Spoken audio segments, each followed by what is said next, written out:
બેન પરેશભાઈ છે। મારી વાર્તાનું નામ પાણીના પૈસા પાણીમાં। એક ગામ હતું, એમાં એક ગાયનો ઘોડો રહેતો હતો। એનું નામ દેવજીભાઈ હતું। દેવજીભાઈ પાસે 3-4 ગાયો અને 4-5 ભેંસો હતી। દેવજીભાઈ અને પત્ની ગાયો અને ભેંસોને ચારો ખવડાવવાનું, પાણી પીવડાવવાનું અને સાફ સફાઈ કરવાનું અને રોજ સવારે વહેલા ઉઠીને ગાયો અને ભેંસોને ધોતા હતા અને કેનમાં દૂધ ભરીને બજારમાં વેચવા જતા અને દેવજીભાઈ તો છેલ્લી તારીખે પૈસા લેતા।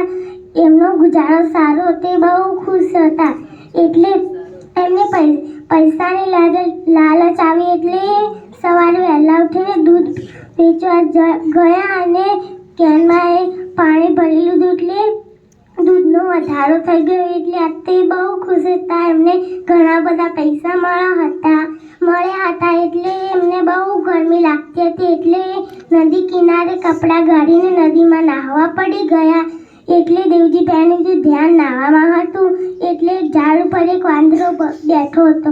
વાંદરો નીચે આવીને એના કપડાં ફેંદવા લાગ્યો ને એના ખિસ્સામાંથી એને એ પૈસાની થેલી મળી એટલે એ તો થેલીમાંથી એક પૈસાની નોટો નીકાળીને નદીમાં ફેંકવા લાગ્યો। એટલે દેવજીભાઈનું જો ધ્યાન નાહવામાં હતું, એમણે જોયું કે આ પૈસા ક્યાંથી પડે છે એટલે તો એ બૂમો પાડવા લાગે, કહે કે મેં મારા પૈસા એ વાંદરા મારા પૈસા લાવ। એટલે તો બહાર આવીને દેવજીભાઈ કહે કે વાંદરા મારા પૈસા લાવ। એટલે વાંદરો ઝપટમાં આવીને થેલી નીચે ફેંકે છે એટલે દેવજીભાઈ થેલીને પકડીને જલ્દી પૈસા ગણે છે। એટલે અમને ભૂલ સુધારીને કહે કે આ તો હું ચોખ્ખું દૂધ કમાતો એટલા પૈસા છે। એટલે ઉદાસ થઈને બેસી ગયા। એટલે એક કાકા પસાર થયા। કાકા કહે કે કેમ ઉદાસ છે બેટા?